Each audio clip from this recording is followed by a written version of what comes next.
we left off with Trump objecting to the pre-review inventory, citing the court's order appointing the special master, saying that we can't even see the documents at all.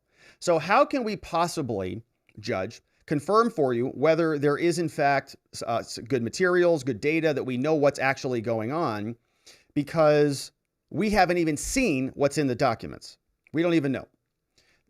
Judge Cannon writes, the government, for its part, moves to adopt the plan's requirements, right? They want Trump to have to comply with those obligations, saying it's necessary to commence the review process. In other words, Trump has to confirm that it is what they say it is before they can continue their job. Judge Cannon continues. She says, upon review of the matter, this is what I've decided. I've listened to the prosecution. I've listened to the government. I've listened to the DOJ, the FBI, everybody who's involved in this case. I've listened to Donald Trump and the defense attorneys, and I've listened to you, Special Master Raymond Dearie. And here is what the court determines. There shall be no separate requirement on Trump at this stage, prior to the review of any of the seized materials, to lodge ex ante final objections to the accuracy of the defendant's inventory, its descriptions, or its contents. There is no requirement that Trump actually confirm and corroborate that property inventory list. Special Master Raymond Dearie said you have to do that. Many people on Twitter, people like Andrew Weissman, said you have to do that. This is crazy. How can you not confirm that the list is accurate or not? And Judge Cannon just came back out and said, no, sorry, there shall be no separate requirement on Trump at this stage, prior to his review, even looking at the documents, to make him verify and confirm that it is true. The court's appointment order did not contemplate that obligation. Judge Cannon saying, I didn't write that down. They say Trump, the government says, Cannon says the government since has complied with the requirement to update its inventory, and the parties and the special master are now situated to proceed forward with the review process pending the exchange of the actual materials. Should any additional matters surface during this review process that requires consideration or reconsideration of the inventory or the need to object, the parties shall make those matters known to the special master for the appropriate resolution and the recommendation to this court. Paragraph 2. Review of the seized materials. This is a big win before we move on. That's a pretty big win for Donald Trump. No separate requirement that Trump has to confirm and corroborate the accuracy of the government's inventory. That's a big win. Section 2. Review of the seized materials. Cannon writes, the following deadlines and the procedures are now going to govern the parties' reviews of the seized materials. No later than October 5th, the parties shall agree upon and finalize a contract with a document review vendor who's going to host the materials in electronic form. And no later than October 13th, they say government shall make available to Trump and the special master copies of all seized materials, except the materials already identified by the privilege team as subject to attorney-client privilege. Saying all those materials have to be delivered over in electronic format with each page bearing a unique Bates number. Saying that the defendant also shall provide an electronic spreadsheet, meaning the government, shall give Trump an electronic spreadsheet that correlates the Bates number with each document and the item number, right? In other words, so the Bates numbers are a numbering system for complicated, it's sort of like, what was the Dewey Decimal System type of a thing when your library, it's a sort of a filing organization numbering system. And they're saying that has to match, the numbering system once it's put into evidence, has to match the actual property inventory so that Trump's defense can corroborate the two. Cannon continues. She says, the privilege review team has provided to Trump's lawyers and the special master documents already designated as potentially privileged, and so we don't have to worry about those. Now, no later than October 14th, they say the government shall file a notice of completion on this docket certifying that it has been made available to the plaintiff all of the seized materials as set forth above. So we're going to see a lot of activity in October, some pretty good deadlines. No later than 21 calendar days after the receipt of defendant's notice of completion, they say that Trump shall provide copies, a special master, with one comprehensive annotated copy of a spreadsheet that details the specifics for each document and whether Trump asserts any of the following. So the big spreadsheet is going to be delivered over to Trump. Trump then gets 3 weeks to go through the spreadsheet and provide one big Excel file right back. And each Excel entry, every single row in there, is going to have this document falls into one of these categories: either attorney-client privilege communication, attorney-client work product privilege, executive privilege, presidential record within the meaning of the Presidential Records Act, or personal records within the meaning of the Presidential Records Act. 5 categories will now be something that Trump categorizes these each row into. And Cannon says Trump's designation shall be on a document by document basis. So every single one, right? Document by document. Paragraph 3 says, for reference and for context, it took the government's team 3 weeks to complete its review. And so Trump, you're also getting 3 weeks. For any document that Trump designates as privileged or personal, they say Trump shall include a statement adequately explaining the precise basis for the designation. So if he says, yes, it's work product privilege, attorney-client work product, why? Well, this is a motion that my lawyers and I were working on. It's our actual strategy work product. Okay. Including, as relevant, any possible assertions of executive privilege, a sufficient description of the rationale and the scope of the assertion from which to evaluate the merits of the assertion. The judge wants some actionable data. What can I do with all of this, is what the judge is saying. Cannon continues. She says, following Trump's service of designations to the defendant, the parties are then to confer and attempt to resolve any disputes. If there is, saying after the conferral, no later than 10 days, the parties shall submit to the special master a log of the documents to which the parties disagree. Right? If you say this is a work product, so Trump says attorney work client work product privilege. This is communication privilege. This is Presidential Record, Personal Record Act. Anything like that. The disputes shall be logged. The special master then will go through the disputes and help resolve them. Special master will say, I make a recommendation on this. That is attorney work product, or that is not. Additionally, Cannon says the plan directed Trump to prioritize the filter materials and to provide the defendant with a log of the materials by 9/26. Absent any info to the contrary, it looks like that's done. Parties are required to submit a log back over on that by 10/3. Cannon says, the plan also recommended that Trump review and assert privilege and it be completed on a rolling basis. And to avoid confusion and to enhance organization and clear deadlines, and in light of the order following the partial stay, which came down from the 11th Circuit, removing previous prioritization requirements, they say the court determines that the submission by Trump to the prosecutors of one final log is better suited to manage the process and resolve any disputes. That's interesting. So Judge Cannon is stepping in here and telling them how to do this.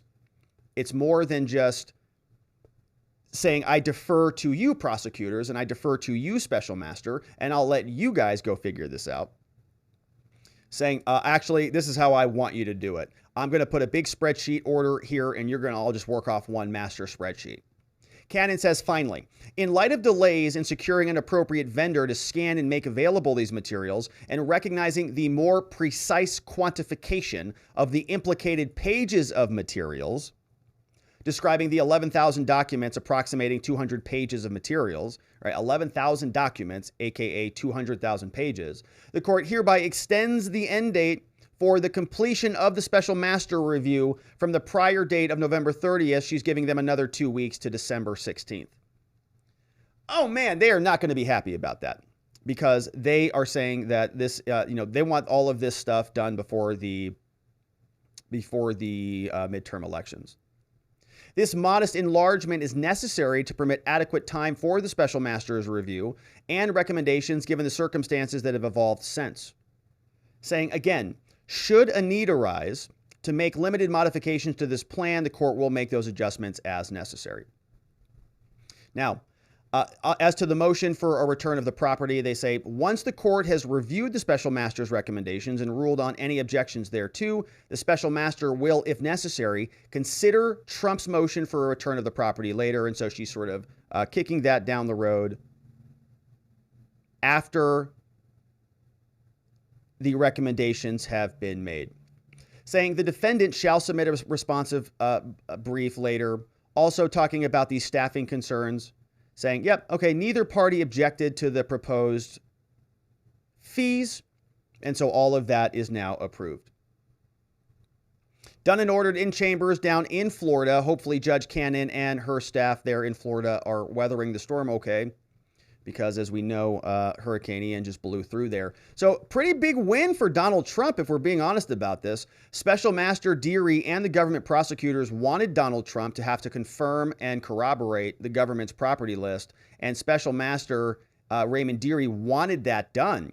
But as we can see, Judge Aileen Cannon ordering there shall be no separate requirement on Trump at this stage. Pretty amazing. So big victory for Donald Trump.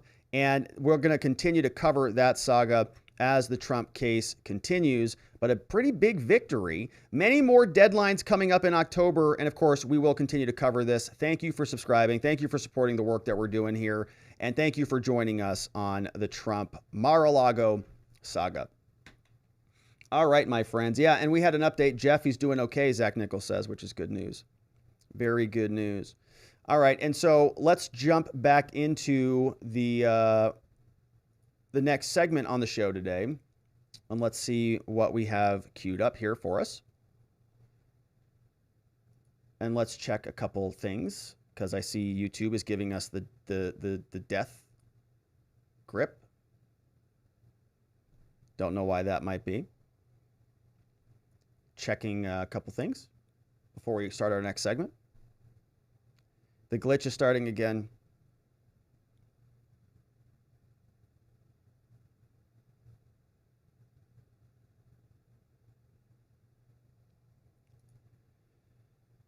Oh my goodness.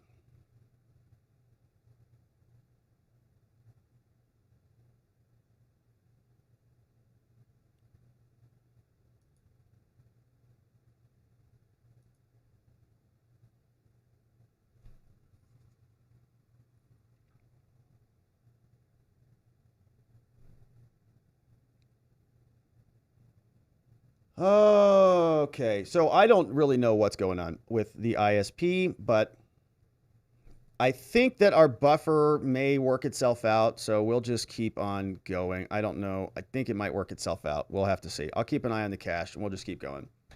And well, look, if the live stream doesn't work, the clips will be up later, and we'll deal with it later.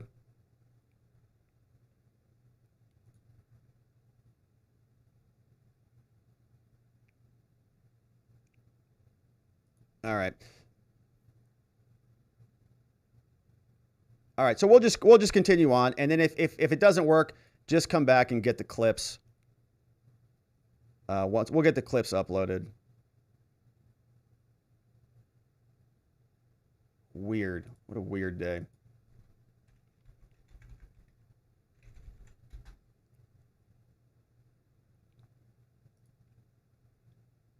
It must be ISP stuff.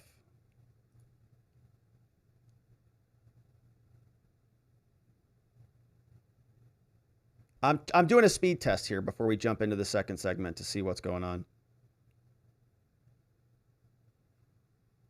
Yeah, it's just super variable right now.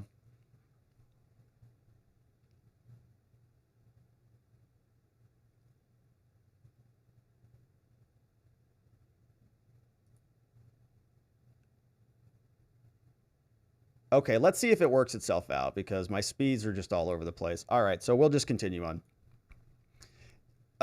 We'll do the show. Yeah, I know. Sorry about it, everybody. All right. Let's carry on. We'll jump back in.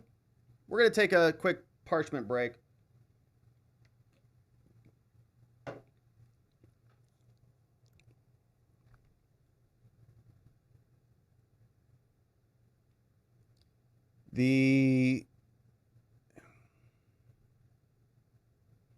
John Allen says, "Here's to purchase a new Commodore." I think it's the internet. I don't think it's the computers. I think the internet's just being wonky as hell. All right, so we're just going to keep going, and if you can catch some of it, great. If not, I apologize. All right. Yeah, it's just a glitch. It's just my ISP is it's wonky. It's I can see my speeds they go way up, they go way down. They go way up, they go way down. So it's just not working. So I'm not sure what the deal is, but we'll carry on. All right. GOP Republicans in the House of Representatives are taking it to the DOJ and to the FBI. They know it's election season and they've got a lot to say about it. You can see we've got several clips today from Jim Jordan. We've got Scott Perry. We've got Louie Gohmert. We've got Zoe Lofgren. Three of these people are Republicans, but Zoe Lofgren, of course, is on the January 6th Select Committee. And she is very concerned about misinformation, disinformation, and many of the concerning things that are problematic for Democrats and many people who are on the left. But today there was a very interesting bill that was working its way through Congress to provide Congress with even more, the DOJ and the FBI, with even more money. Let's take a look at some background here. Over from the Washington Examiner, they tell us that the House passes a package of antitrust bills. And this all went through the House, and I know that this is sort of it's a foregone conclusion, right? The bill has been passed. There's nothing that can be done about that now. But the Republicans, when they take charge, right, this might be some of the stuff that they undo. The House passed an antitrust legislation package that's going to provide more power, so-called, to regulators to rein in big tech giants, okay? Increasing merger fees, saying that conservatives sparred with this. This has all been spearheaded by a number of representatives that say that would allow state attorney generals to select which courts they want to hear antitrust cases in. Increasing fees for larger mergers, and it's also going to be giving a review process over to the FTC and the Department of Justice Antitrust Division, requiring the merger of a bunch of different entities. Representative Jim Jordan and others took to Twitter and they jumped in front of the cameras in the House of Representatives, and they really, really went aggressive against the DOJ and the FBI. And they are fighting back against more money, more DOJ. So we can see about. Representative Jim Jordan was on the floor of the House, very upset at the prospect that DOJ and the FBI get even more funding from the government. Here he colleagues to while parts of it will have some support, the package before us today does nothing but empower the Department of Justice and the Federal Trade Commission. Why would we support more funding for accountable officials of the Biden administration, particularly these two agencies, the Department of Justice, and what we've seen from them over the past several months? Time and time weaponize that agency to go after the American people. Now, some are asserting that, oh no, this wouldn't give more money to the bureaucracy. This is the kind of Washington budget gimmick that the swamp uses to grow government all the time.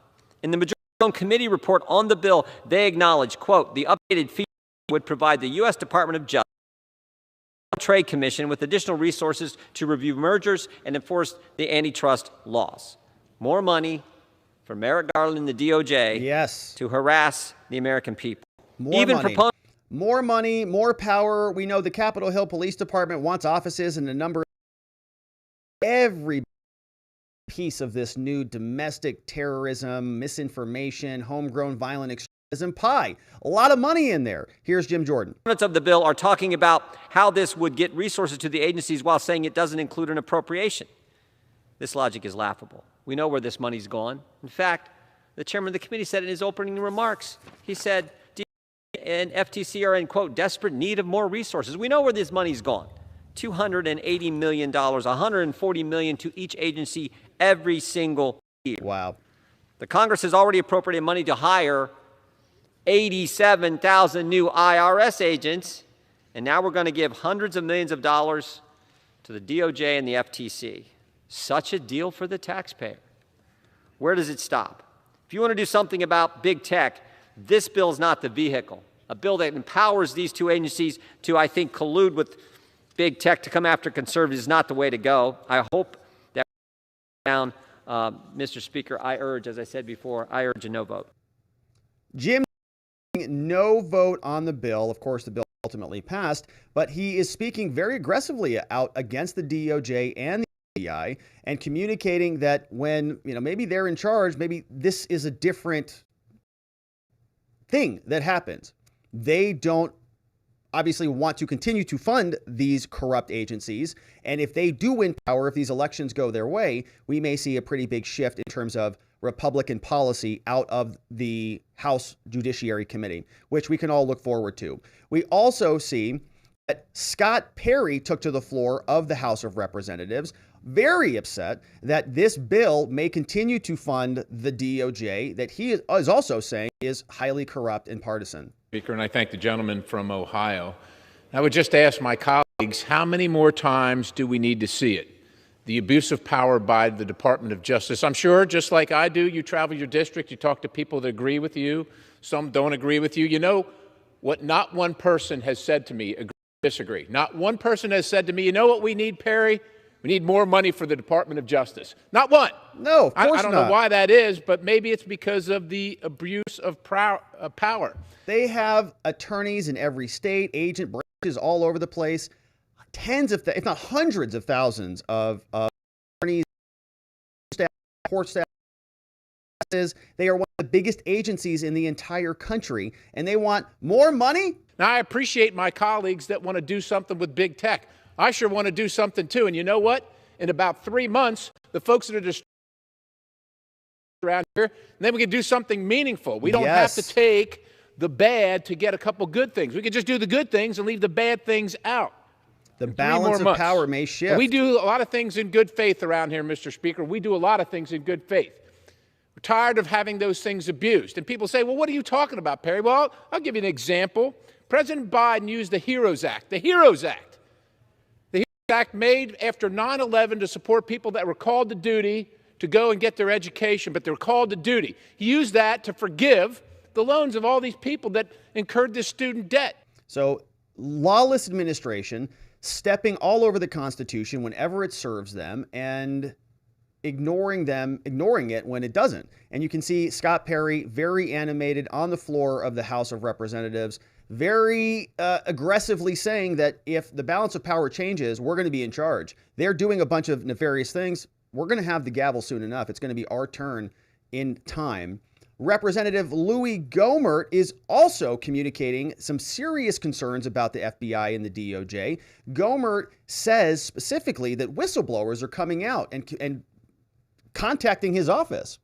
And he uses some very interesting language saying it's not only about Trump-Russia collusion hoaxes. It's not only about trying to eliminate Republicans out of the mainstream. It also involves some pretty gross activities that the FBI is involved in, biblically gross, things like Sodom and Gomorrah being referenced from Gohmert. So we're hearing that we have got to give DOJ and FTC all this authority to supervise and make sure that the big tech is properly investigated.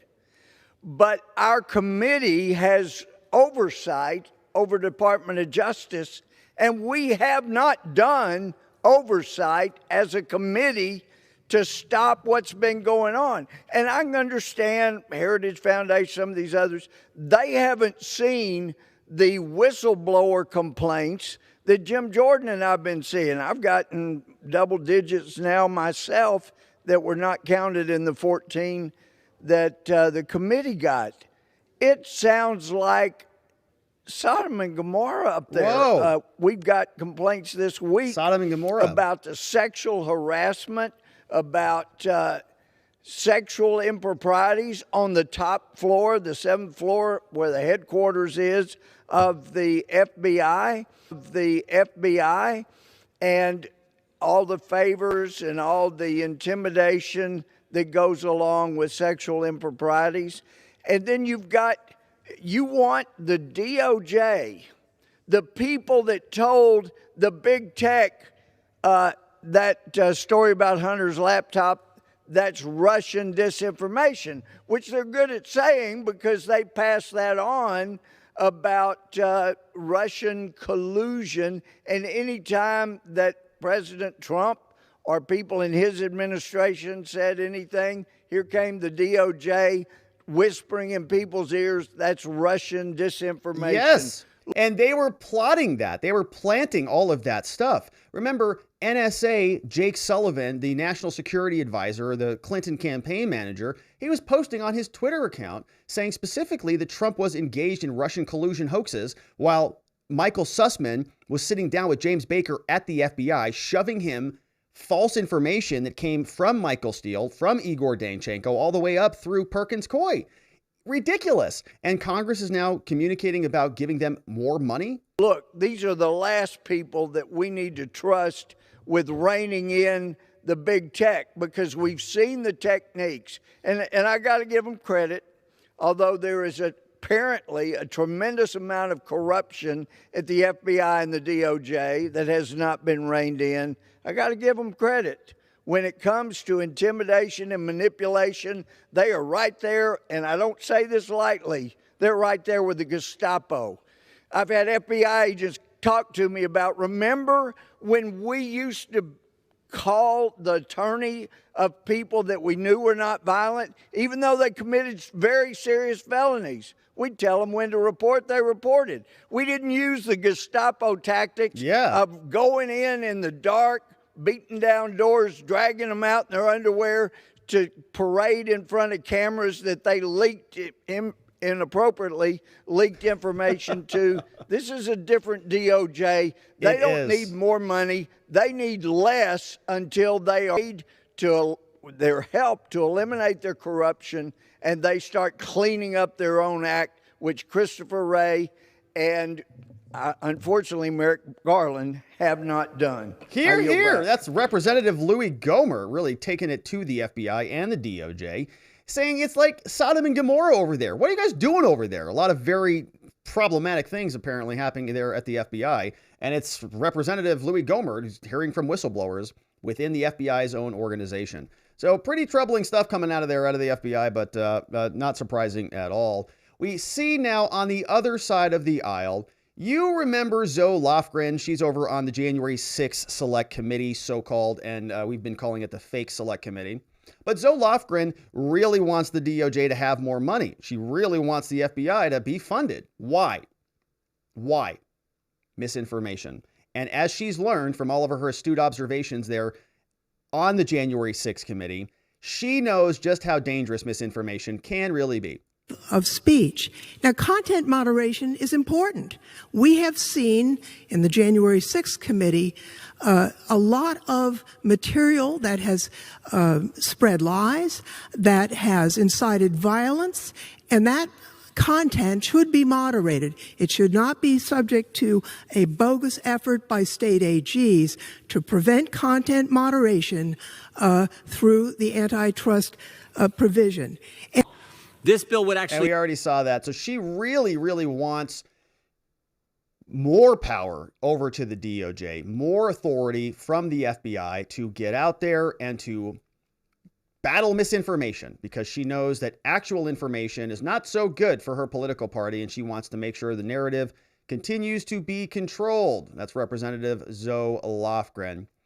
Meanwhile, over at the White House, we had some interesting things happen today. Biden was addressing Hurricane Ian, and he was sitting there with FEMA, and he's having a conversation with America, and he just wanders off.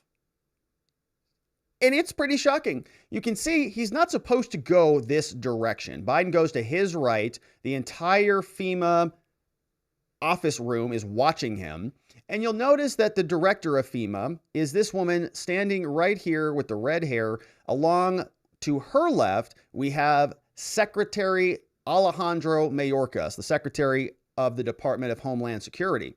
and they are standing there. Biden is supposed to come up here and say something, deliver a speech, but he just rummages or wanders off looking for maybe congresswomen. I don't know.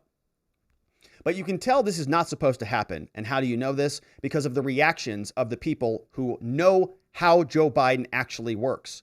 You see FEMA administrators standing right here. You see Mayorkas. They are both literally going to try to grab the president as he walks away because they're so concerned that he may do something that he should not do. Okay, thank you. Thank you. Mr. President. No, not supposed to go over there. Not supposed to go that direction. And you can hear it. If you're listening in headphones, you can actually hear. Thank you. Mr. President. Mr. President, Mr. President. They both say Mr. President. And look at Alejandro Mayorkas. He sort of looks over to the media and they're both just panicking. I mean, she tries to literally grab him. Thank you. Mr. President. Here, let me get myself off the screen so you can see this here. Thank you. Mr. President. And we've brought this up before. We've said that any one of these might be an incident. Any one of these. But when you start to see this pattern, and when you really start to observe the people around the president, and you watch how concerned they are, how strongly they react to this situation, it's obvious that the man is not well. And everybody around him knows it. But it's not just Joe Biden who's losing his mind. Our vice president also doesn't have one. You can see Kamala Harris was over there visiting our allies in South Korea, because the North Koreans are not that friendly to the United States or the world. And this is a pretty big, important issue because there's a big difference between the North and the South. And we want to show that we have competent leadership in this world, that our vice president is capable of understanding how international diplomacy works. And so while she's there spending time with our South Korean friends, she tells the world that we are allies with the North Koreans. So the United States shares a very important relationship, which is an alliance with the Republic of North Korea. And it is an alliance that is strong and enduring. North Korea, an alliance with North Korea. And I'm not sure if she catches herself. I'm not sure if she knows this or not. You can kind of see a smirk on her face. I think she might know it when she gets caught. Shares a very important relationship, which is an alliance with the Republic of North Korea. Right there. And did she catch it, North Korea? Sometimes I wonder if these people are actually really smart. They're just messing with us. Like maybe she's really a brilliant woman and she just goes back and laughs. You know, her and her husband laughed, you know. They say, did you see what I did? Oh, I said North Korea, not South Korea. He's like, I saw that. That was hilarious. Maybe they're joking about it, you know, tonight. Yeah, you should do it again tomorrow. See what they do. I think that's like the only explanation for it because, I mean, how could you be so stupid? And she doesn't correct herself at all. She just rolls with it. Very important relationship, which is an alliance with the Republic of North Korea. And don't you catch it? It is an alliance that is strong and enduring. Oh my gosh, she's so. Maybe they're joking with us. Maybe they're just playing with us. I don't know. Or maybe she really is just that dumb. In fact, I think it is the latter. Here's Kamala Harris hanging with some soldiers and trying to be a human and have small talk conversation with them. You see these MPs standing outside the demilitarized zone, and the vice president, Kamala Harris, has her back to the camera. But she's going to be engaging with these young, strapping men. She's going to be having a conversation with them, saying, oh gosh, you're serving our country. Let's talk about the small things, like we're standing around a water cooler. And she brings up the Webb Telescope. And listen to her describe it. I'm not sure she even knows anything about it. But it's exciting. Have you seen the photographs from the Webb Telescope? No. It's humbling. So we invested in this telescope, and the images just came in, and they show us 3 billion years back. 3 billion years back. Beginning. Wow. All these galaxies. It's the most humbling thing you have ever seen. You got to have somebody show you for it. It's absolutely humbling. Galaxies we didn't know existed. Galaxies we didn't know exist. All these guys. We think we've seen everything. You gotta be smart about it. Looks like we're ready to move. Okay, I'm ready. Now, watch their response. I can't even take it. I'm going to die. All right, so watch this guy's response. They don't even say anything, okay? She goes through that. Have you seen the Webb Telescope? Yeah, we invested in this thing. It's up in space. Do you know where space is? It's above us. It's above the clouds, way up there. You have to ride up there on a spaceship to get up to space, to the moon. And so she's explaining this to these guys, and they're going, yeah, the Webb Telescope, yeah, okay. That's great. And so she explains 3 billion years ago, it's really humbling, and you haven't even really understood where we come from and all this stuff. And these guys are just nodding their heads. And then this gentleman over here on the left, the far left, he says, okay, we're ready for you, Vice. Are you done now? They don't even respond to the comment. They just say, okay, I think we're ready for you, Kamala. You ready? Absolutely humbling. Galaxies we didn't know existed. So when we think we've seen everything, here it is. Here he is. We're ready for you now. You gotta be smart about it. Looks like we're ready to move. Okay. Looks like we're ready for you now, Madam Vice President. So, okay. So they don't even indulge her. They're just like, whatever. Yeah, enjoy your telescope. We're ready for you. Are you ready? Okay. Thanks for coming out here. All right. So that's our president. Really, really engaging with the little people. Isn't that nice of her? And that's what's going on over at the White House. Of course, we've got the Republicans showing a little bit of a sign of life in their fighting back against the FBI and the DOJ. And we know that if they win power, if they do seize control, that may result in some actual activity if they stay true to these promises that they're making. And so we'll continue to cover that. And thank you for following us as we do. All right, and we've got one final segment on the show today, and it looks like whatever was going on with the internet has sorted itself out, it seems. Right? It's like working now. I didn't do anything other than just continue, and it's working. So the stupid internet service providers out there, cheers to our stupid internet service providers. Although I don't, it's working now, so please don't turn. If you turned it off, don't turn it. If you turned it on, don't turn it off again. Cheers, my friends. My goodness. Yeah, Joshua G says, isn't that how she talked to the little children? Yeah, it's weird. Kamala's a little bit weird. All right. She sort of reminds me of Zuckerberg. You know, Zuckerberg comes down too, and he's like, I like mixed martial arts like the rest of you humans too. Yes, let's engage in combat sports and excrete sweat from our pores. All right, Mark, just go back to your metaverse. Leave us alone. All right, we've got one final segment to get into. And we'll just leave this photo up here for just a quick minute while we make sure that we have all of our bearings straight. All right, we've got the indictment we're going to read through. You can see this is our final segment on the day, now that the internet's working. Great. John Allen sent in some donos. And a reminder, by the way, I don't think this stream has the Eric's House dono link on it, but if you maybe I can pin it real fast. Let's see here. Yes. I am matching all Eric's House donos that are coming in. We have a big fundraiser. And so if you want to support the show in lieu of super chats, I'd really appreciate any support. Oh, that's not the link. Oh my gosh. That link doesn't work. It just goes to butter.com and that's not going to work. All right. So that's not the,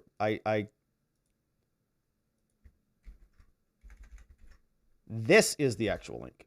Hopefully that works. Oh, you can't put links in there. Oh, you can't share links on YouTube. I forgot. Oh, that's why it's not working. Okay. Well, the link is in the description below. So check out the link in the description below if you want to donate to Eric's House. All right. And so as you can see, we are getting into this story. An Army officer recently indicted for a Russian conspiracy. We're talking about Jaime Lee Henry, seen here, the photograph. And you might be confused about some of the pronouns we might be using in this case. We are going to use he and him in this video, and we're doing that on good faith belief that that's what he wants to be called. Now, the reason I say that is because over from Reuters, you can see they published this story written by Sarah N. Lynch, and Sarah N. Lynch gives us some background here. They say, from Reuters, the U.S. says that ex-Army major and wife tried to leak military health data to Russia. And so you're saying, holy moly, I mean, that headline in and of itself is like, what?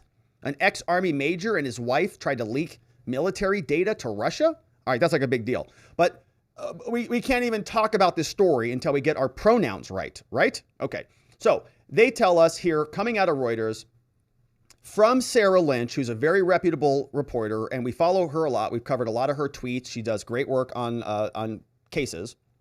But she writes, a former U.S. Army major and his, you see that right there? And his anesthesiologist wife had been criminally charged for allegedly plotting to leak highly sensitive healthcare data about military patients to Russia. The Justice Department revealed on Thursday. And I personally, I'm just waiting to see how Trump is implicated in this whole thing. But here she continues. She says, Jaime Lee Henry, the former major who was also a doctor at Fort Bragg in North Carolina, and she says it again, and his wife, Dr. Anna Gabrielian, were charged. I don't want to be, dead naming or any of that stuff throughout this segment. We got to clear this up first.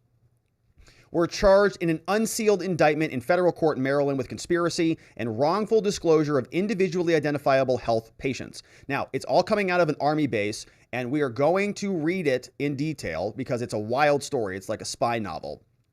And I want to be sure that we're using the appropriate pronoun. So it says, although the indictment identifies Henry with the pronouns he, okay, in the indictment, we're following official government documents here, and Henry used male pronouns during an initial court appearance on Thursday. So I think that we're safe. In prior media interviews, though, however, dating back to 2015, Henry came out as a transgender female. So this is where it all gets confusing. We just don't, you didn't know what to do. And so I'm going to be defaulting to Reuters and defaulting to what apparently happened in court. Henry's attorney did not comment on the charges, and no attorney for Gabrielian, his wife, could be reached for comment. And so I think we're safe using the his pronoun here, even though in 2015 there was an alternative pronoun that could have been used. We will continue to use the ones that are on record in the official court filings. You can see Sarah Lynch also confirmed this on Twitter. She said, hey, I know that some of you people are beating me up on the pronoun thing. Some folks asked me if the story of an ex-Army major misgendered the defendant. Did you misgender him, Sarah? And she says, no, today in court, the defendant used his, he, and his. And this is a weird thing. This is going to be a thing in law. We're going to have to really have maybe hearings about what pronouns to use or something. I don't know. But here it says, we realized that in 2015, he came out as trans female. She didn't say, hey, he. But given the fact that the defendant identified as male today, we used that pronoun. And it's used in the indictment. And the mentioned prior interviews are also mentioned in our update. So, all right. So we got that out of the way now. We know some of the backstory. Let's take a look at the actual indictment because this is going to be a doozy. Get that pulled up here. Criminal indictment against Anna Gabrielian and Jaime Lee Henry, one of the former Army soldiers charged with several counts. Conspiracy, disclosure, and other information crimes. You can see we have the indictment here. Count 1, conspiracy. And this is a full 11 pages. And so let's get into it. U.S. government prosecutors explain. They say, the Health Insurance and Portability Act, called HIPAA, was enacted, among other things, to limit circumstances where private medical information is disclosed. It prohibits the use, acquisition, or disclosure of any of these materials without patient authorization. And you're familiar with these forms. You sign those every time you go to the doctor's office. Will you fill this out? And you say, I thought I filled out this form 35 times already. And they say, I know, but we have to ask you again, where does it hurt? Okay, I'll mark it again.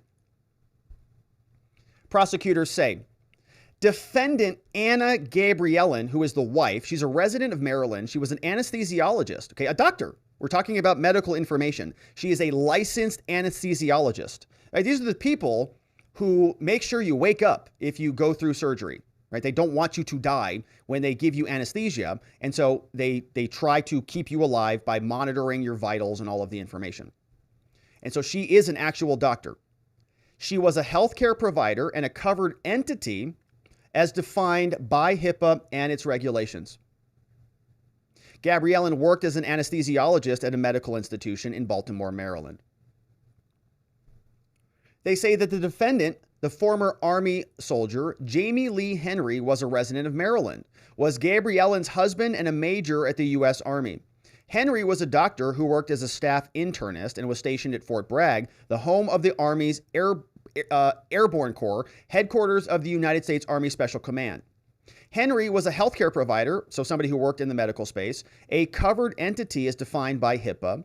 Henry held a secret level security clearance, which permits an individual to have access to information classified secret. The unauthorized of this stuff could cause serious damage to national security. So this individual, very, very high security classification. And his wife's an anesthesiologist. On or about February 24th, 2022, Russian President Vladimir Putin announced a special military operation into Ukraine. Immediately thereafter, Russian missiles struck Ukraine and Russian military forces began a ground incursion into the country. That same day, U.S. President Joe Biden characterized the Russian attack as, quote, a brutal assault on the people of Ukraine without provocation. And Biden said some of the most powerful impacts of our action will come over time as we squeeze Russia's access to finance and technology. On or about August 17th, an FBI undercover agent approached Gabriellen and introduced herself by name. The undercover officer told Gabriellen that she was asked to contact Gabriellen about the assistance that she offered a couple of months ago. Gabriellen asked if the undercover was... Gabriellen then told the undercover that she had previously reached out to the Russian embassy by email and phone, offering Russia and her husband Henry's assistance. Right after Russia invades, Gabriellen's on the phone with Putin's individuals saying, we can help. Gabriellen also told the undercover that Henry knew that she was reaching out of the Russian embassy on both of their behalf. Gabriellen had never mentioned Henry's name in her interactions with the Russian embassy, and Henry could claim he was unaware of her actions if needed.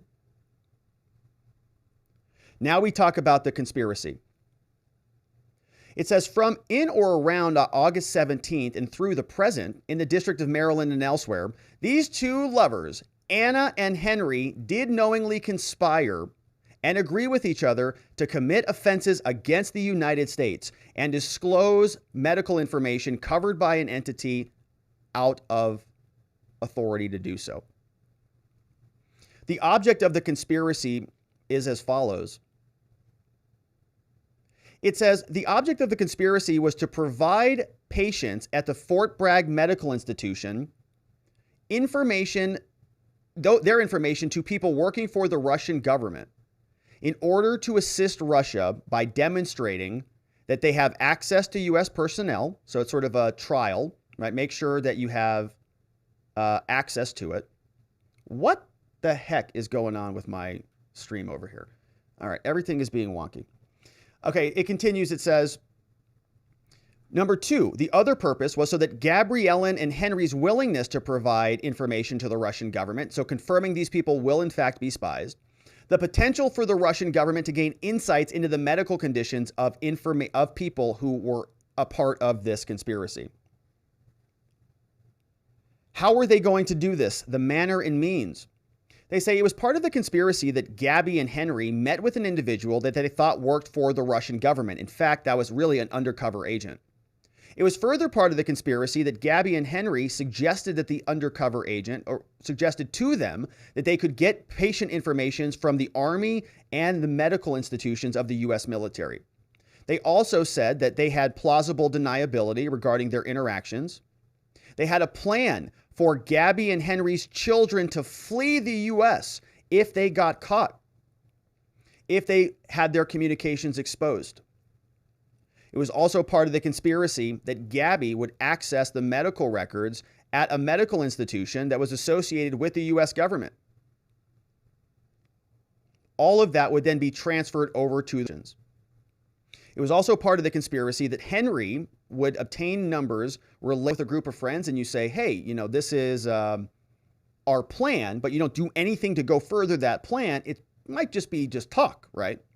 But what is the overt act in furtherance of the conspiracy? Here, they say in furtherance and to the effect the objects, they did the following things. On August 17, 2022, Gabby agreed to meet with the undercover Russian agent who claimed to be associated with the agency, the embassy in Russia. Gabby called the undercover to confirm their meeting and said that we are committed to helping Russia, both me and Henry. Shortly after the August meeting, Gabby met at the undercover at a hotel in Maryland. And during that meeting, Gabby told the undercover she was motivated by patriotism towards Russia. And she wanted to provide any assistance that she could to Russia, even if it meant being fired or going to jail. Gabby proposed potential cover stories for the meeting with the undercover and stressed the need for plausible deniability. Gabby told the undercover during the meeting that a military officer was currently a more important source for Russia than she was, since Henry had more helpful information, including how the U.S. military establishes an army hospital in war conditions, and saying that's more important than providing information about military personnel. Gabby told the undercover that she wanted to schedule another meeting with Henry if he were able to attend. And then at 5:45 on August 17th, Gabby called the undercover and stated that they would arrive at the hotel at 8:30. At 8:10, Gabby and Henry met in the hotel room. During that meeting, Henry explained to the undercover that he was committed to assisting Russia. He had looked into volunteering to join the Russian army after the conflict in Ukraine began. But Russia wanted people, quote, with combat experience, and he didn't have any. Henry further stated, he said, the way that I'm viewing what is going on in Ukraine right now is that the United States is using Ukrainians as a proxy for their own hatred towards Russia. During that same meeting in the hotel room on August 17th, Gabby instructed the undercover on how she and Henry could be most useful to Russia. Referring to herself and Henry, Gabby said, if you have a useful long-term weapon that can be used for years, if you use it for something that's not tactically advantageous, you've lost it for nothing. So if Henry can't practice medicine, can't be in the National Guard, you've lost an Army doctor. If I have to look somebody up, and I do look somebody up, you've lost a link to my employer to establish those medical connections. It has to be something massively important, not just check if this person has polyps. Right? She really wants to do something meaningful here. At another point during the meeting, Henry and Gabby offered the undercover private medical records from the U.S. Army and the medical institution to help the Russians. During the same meeting, Gabby said that if she were to take an action that put her at significant risk, she wanted her and Henry's children to have a nice flight to Turkey to go on vacation, because I don't want to end up in jail here with my kids being held hostage over my head. Nice mother. During the same meeting, Gabby provided the undercover with a proposed cover story. Gabby said that to the UC, that the UC is a delightful medical translator who has reached out to me, and you want to talk with me about programs and how they can expand, covering for this person. During this same meeting, Henry indicated that he was concerned about passing a background check and for security clearances. He told the undercover, he says, I don't want to know your name. I want plausible deniability too. In a security clearance situation, they want to know names and people and all this stuff. This guy has top secret security clearance. During the August 17th meeting, Henry, or maybe not top secret, but he had secret clearance. On the August 17th, 2022 meeting, Henry told the undercover that Gabby had instructed him to read the book Inside the Aquarium, footnote 1. The full title of the book is Inside the Aquarium, the The Making of a Top Soviet Spy, written in 1986. The book describes the recruitment and training of a Russian spy inside the headquarters of the main intelligence directorate of the then Soviet Union, nicknamed the Aquarian. Yeah, sounds like a nice book. Maybe you can find it on Amazon. Gabby stated that she had instructed Henry to read the book because it's the mentality of sacrificing everything and loyalty in you from day one. That's not something you walk away from. The indictment continues. During the August 17th meeting, Henry explained to the undercover, "My point of view is that until the United States actually declares war against Russia, I'm able to help as much as I want. At that point, I'll have some ethical issues I have to work through." Gabby says, "Oh, you'll work through those ethical issues, all right." Ooh, this Gabby, she's tough, isn't she? Gabby says, "You'll work through them. You better just deal with it." On August 24th, Gabby and the UC met at a hotel room in Baltimore. During that meeting, so another date, it says Gabby stated that although Henry, quote, was a coward, oh my gosh, she's blasting her husband, says he was a coward and concerned about violating HIPAA by providing records, Gabby had no such concerns. And she says, "I violate HIPAA all the time."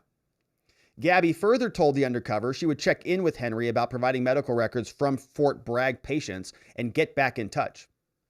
On August 25th, Gabby sent a text message to the undercover using coded language to advise that Henry would in fact provide the Army with medical records, saying Jaime might have samples of his poetry laying around. He will look for them and decide if he has bandwidth for another project over the weekend, calling it poetry, the medical records. Saying, "I think it would be good for him to at least show you some examples of his past work. We can provide you with some materials." On August 31st, during a meeting with the undercover and Henry at the hotel, Gabby provided the undercover with medical material related to somebody called NZ, the spouse of a person currently employed by the Office of Naval Intelligence. Oh, the spouse of a person who's at Naval Intelligence. Also somebody with the initials AR, a veteran of the United States Air Force. Gabby highlighted to the undercover a medical issue reflected in the records of NZ that Russia could exploit. Oh my goodness. So we have actual actionable medical information that a Russian spy is passing over to the Russians that implicates the spouse of a naval intelligence officer. During that same meeting, Henry provided the undercover with more materials, including information about KP, a retired Army officer, medical information. You know, maybe if you give them some of this or some of that, that person might have some problems. KW is a current Department of Defense employee, medical records provided to the Russians. CC, the spouse of a U.S. Army veteran, over to the Russians. DH, or I mean, theoretically, this was not an actual Russian agent. This was an FBI agent, fortunately. DH, the spouse of a deceased U.S. Army veteran, and BB, the spouse of a deceased U.S. Army veteran. All those medical records gobbled up by Henry and his wife to be sent over to the Russians. So obviously they charge them with crimes. You can see all of those facts incorporated into the indictment. Anna is charged with these different violations. 2 counts, count 2 and 3, 2 different violations. Medical notes were attempted to be transferred, one from AR, one from NZ. We see counts for Jaime Lee Henry. He actually did provide some more medical records, medical notes about KP, medical notes about KW, CC, and DH. All of those were transferred over to the informant, the undercover agent, back on August 31st, so not long ago. And then lastly, you see a list of current prescriptions for BB.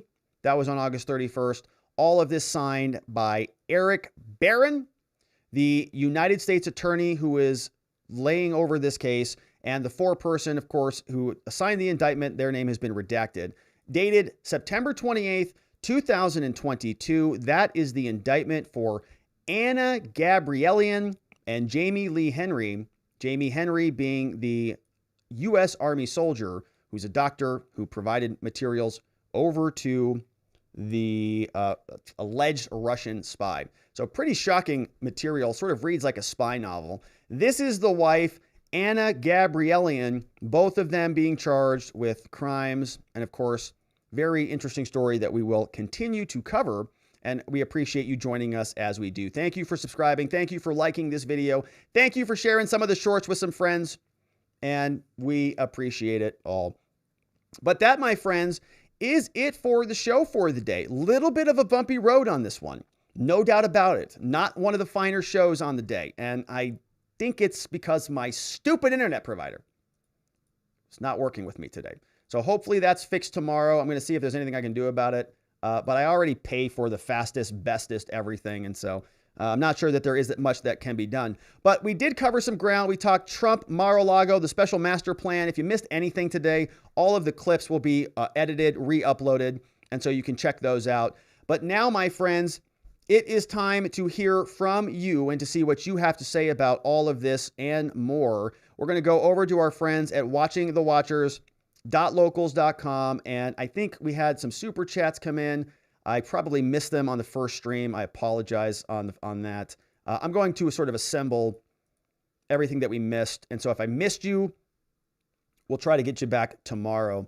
But now let's go over to watchingthewatchers.locals.com and see what we've got over here. Let me do a refresh and say some shout outs to the members in the chat. We've got Josh Allen's over there. And John Allen sent in a couple of super chats. Here's to purchase a new Commodore 64 for your stream. And here's another one for Rob's new equipment fund. All of it's going over to Eric's house. I'm not using any of this money. None of it for equipment. All Eric's house. Here. Let's see here. All right, we're going over to the locals comments. And John Halgren says, denied? John, I'm not sure what you're talking about. Denied? Rejected? Was the comment. That's from 2 hours ago. Good to see you, John. Haven't seen you here, John. Good to see you. I'm glad you're back here with us. Let's see what else we have. Another one came in from Real JM, says, Rob, I've been barely keeping my head above water over here. It's been crazy busy making a couple of new hires in the coming weeks. My assumption is you'll be covering the Danchenko hearing and transcripts. Unfortunately, no. Assumption is wrong. I don't think I'm going to cover that one. There wasn't as much interest as I thought in Sussman. And since Sussman got acquitted, I think that Danchenko is probably also going to be acquitted. And I'm sort of not real interested in a whole lot of what John Durham is doing. I don't think he's doing anything, to be honest. So he says, I can't wait. Your analysis on the hearings is powerful. You help so many people breaking them down. Yeah, trial starts October 11th. But if Rob gets the transcripts, he can go over them. But I'm probably just not going to do it. Because last time there were all sorts of issues. It took me 2 days to get the hearings.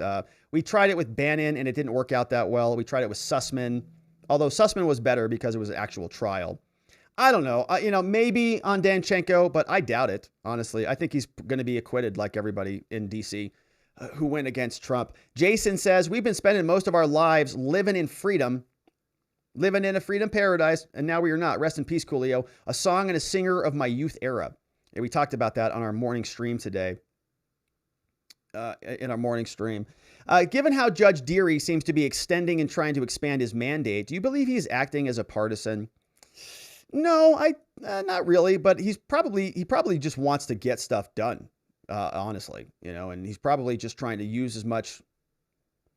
People try to do this, right? They try to take power. That's what they do. Give an inch, people take a mile. And so Judge Cannon,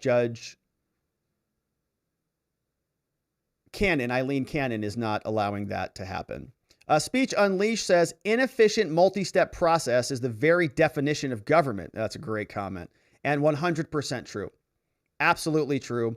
That is the definition of bureaucracy. Yeah. Speech says, the number of the evidence is changing because it reflects all the planted evidence the DOJ is adding to make Trump guilty. I like it, Speech. All right, let's see. We're going to do a refresh and then jump back over there.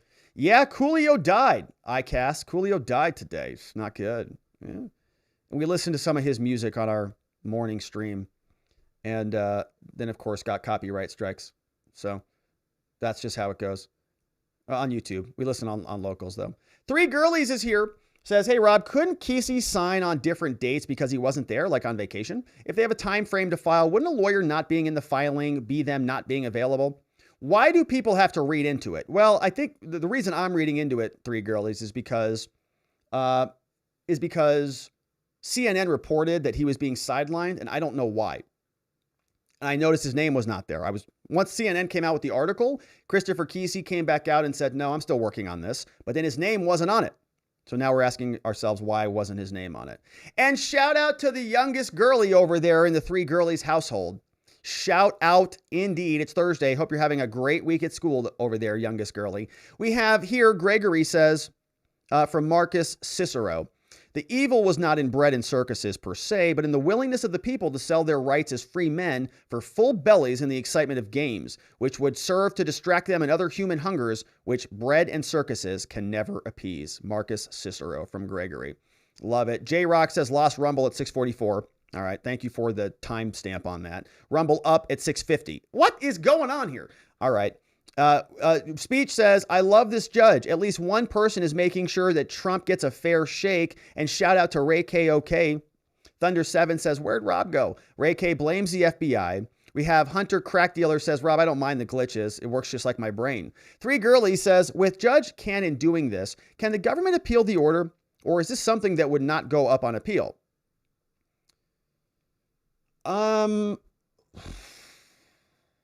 They could appeal it. Yeah, they could appeal it. They just appealed her original order. They could appeal it. Also, I didn't see anything where Trump was fighting what happened with 100 classified documents. Does this mean that he is not fighting it, or does he still have time? I don't think he's going to fight it, because I don't think he wants... I think that was okay with him to have lost that one, honestly. Especially if they don't... Remember...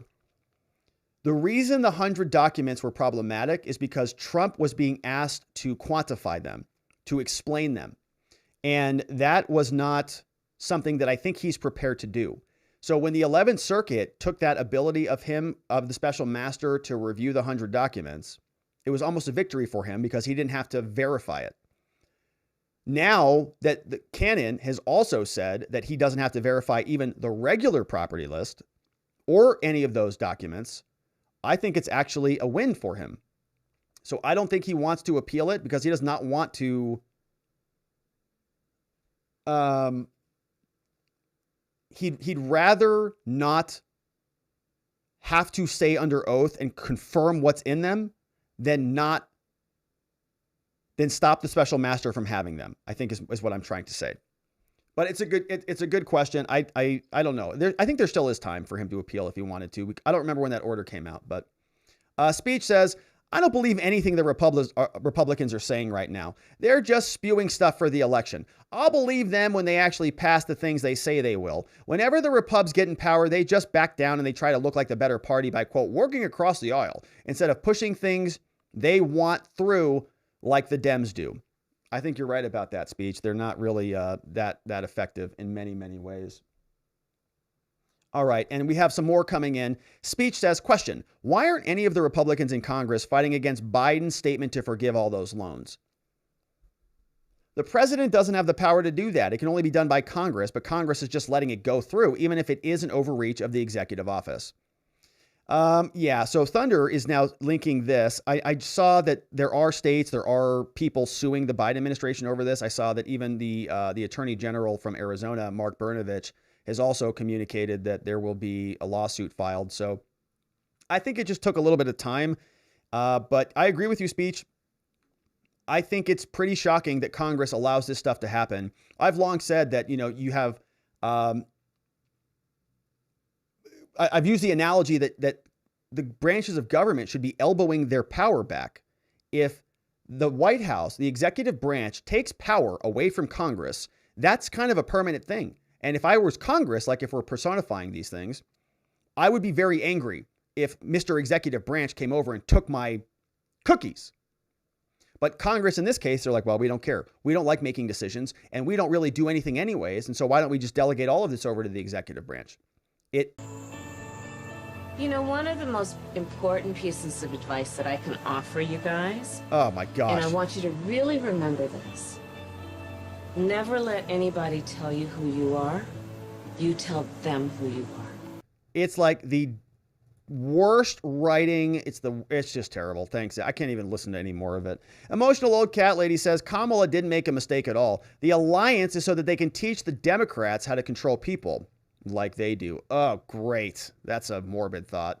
Three Girlie says, oh my goodness, these guys are looking at Kamala like she's the dumbest person on the planet. They're saying just smile and nod. They look like bobbleheads. Exactly right. They looked like disgusted almost. Like, who? This lady's in charge? What are we doing here?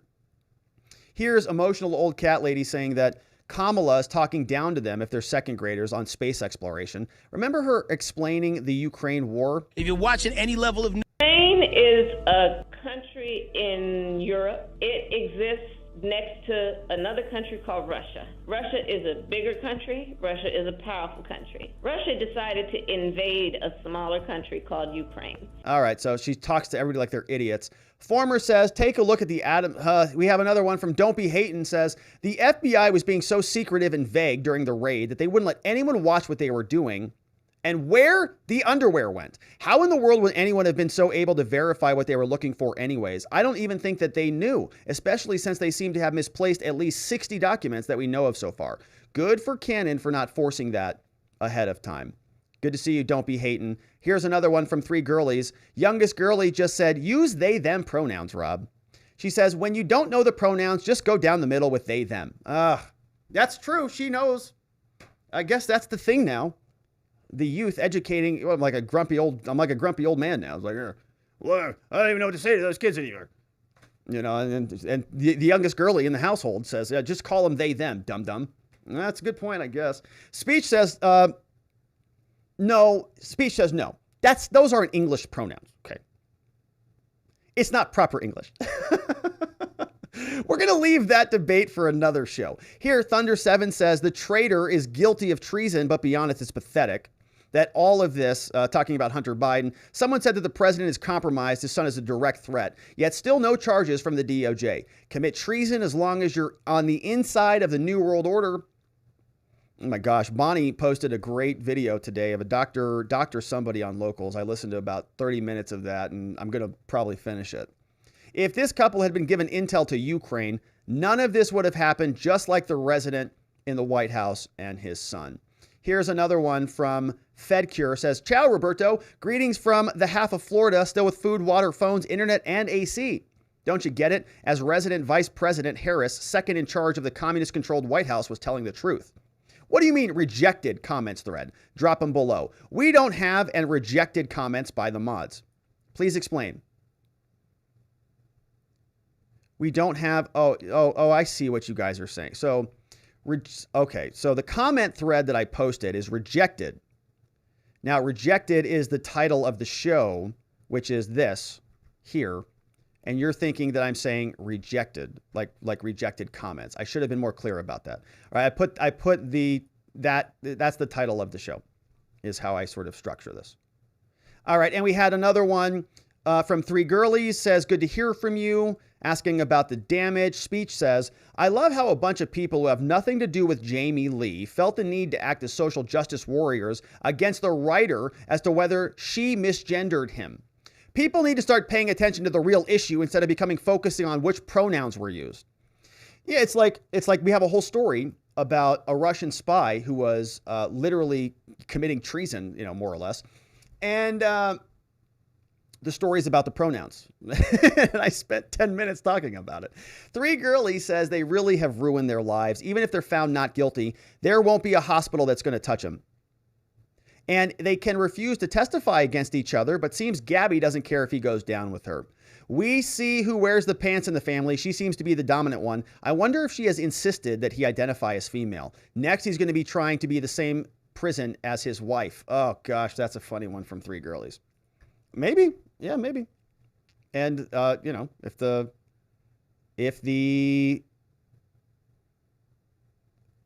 government has any say, I'm sure they will accommodate. All right, another one came in from Thunder.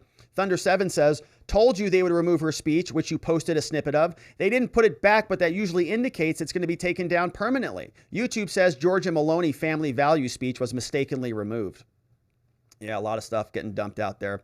Paul Minot says, a lot of this today, but still a good show as usual. Hey, Paul, I have that saved, actually. I love this. Thank you for putting that together. It's freaking brilliant. And I probably will use it in times like this. I didn't even think about it. But yeah. And then, yeah. Okay, so it's definitely been, Zach Nichols says, definitely been an interesting evening over here. And I can still see my internet sort of wobbling in and out. Sausen says, YouTube didn't like me. It knocked me off. I apologize. Probably my fault.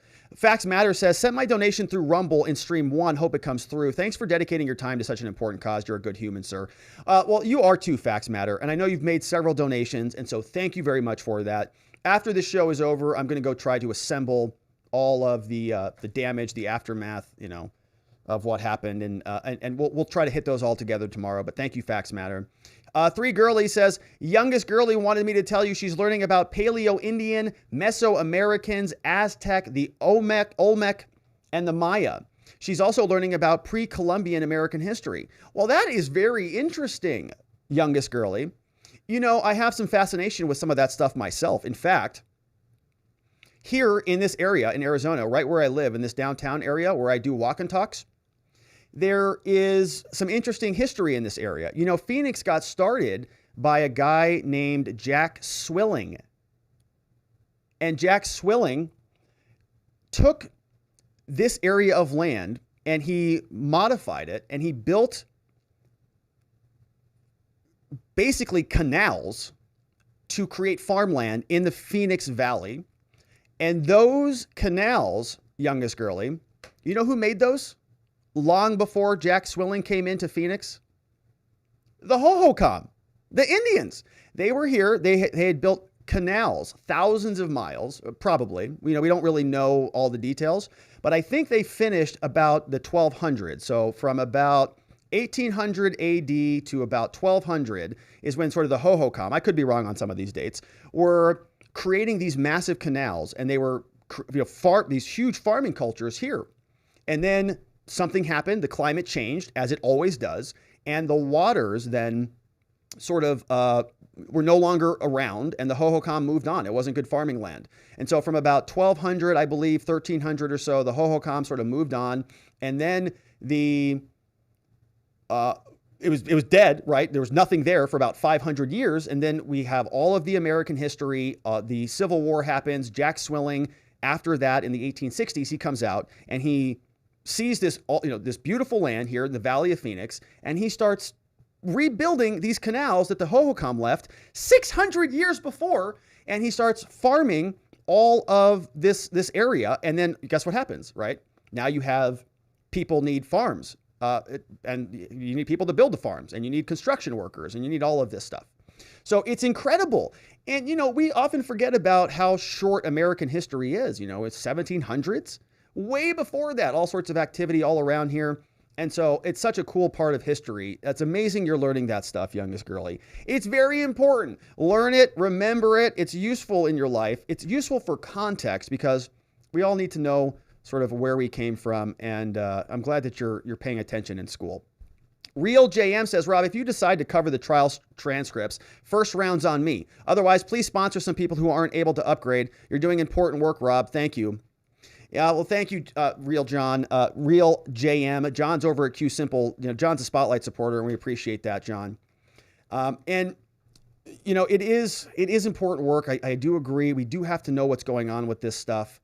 And maybe I got a little bit overeager with. I'm irritated with these cases. I mean, I'm irritated with them.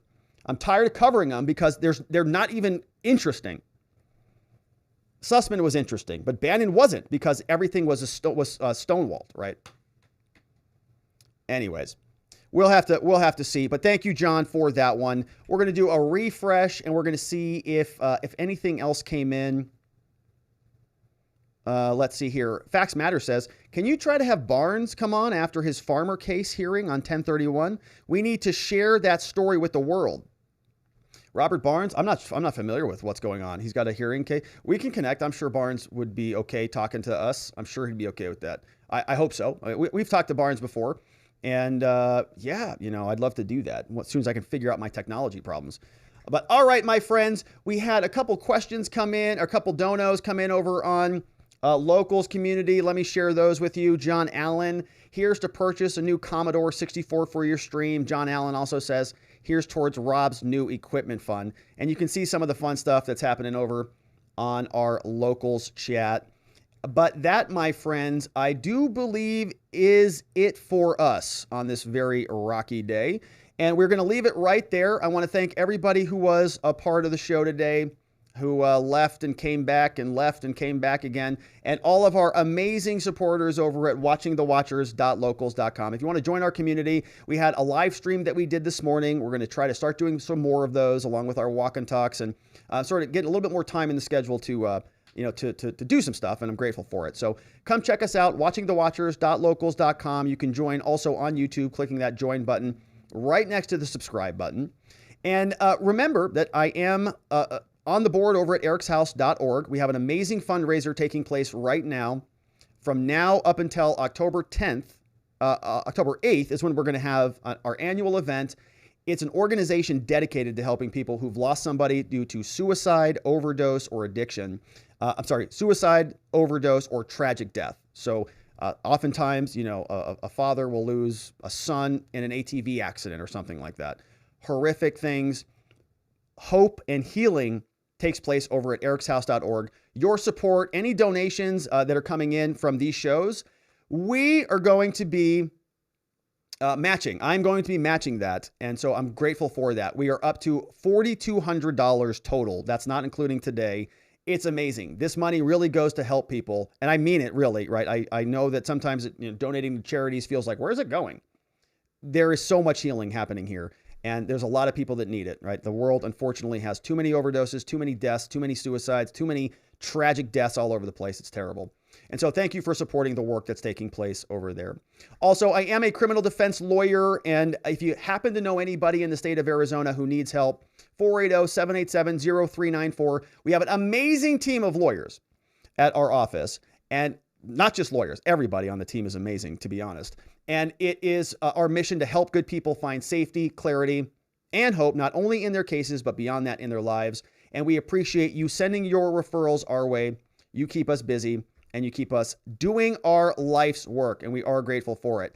Thank you to the mods who modded down the fort today in 2 different locations, 2 different streams. Shout outs to Vientikis, K-Bean, Just Cause. Thank you to Lean and Playin' Hooky, Ronnie Cole, Zulu, Geo, and Henry Dixon, who swings by from time to time. Thank you also to our Spotlight supporters. You already heard from John over at qsimple.com who asked about Igor. We have Dr. EMB in the house along with David B3 and Chris Romero, who are all Spotlight supporters who just donate a little bit extra every month. And we want to share some screen real estate. So if you want to join the screen and get a little bit of screen real estate, please feel free to reach out and let me know.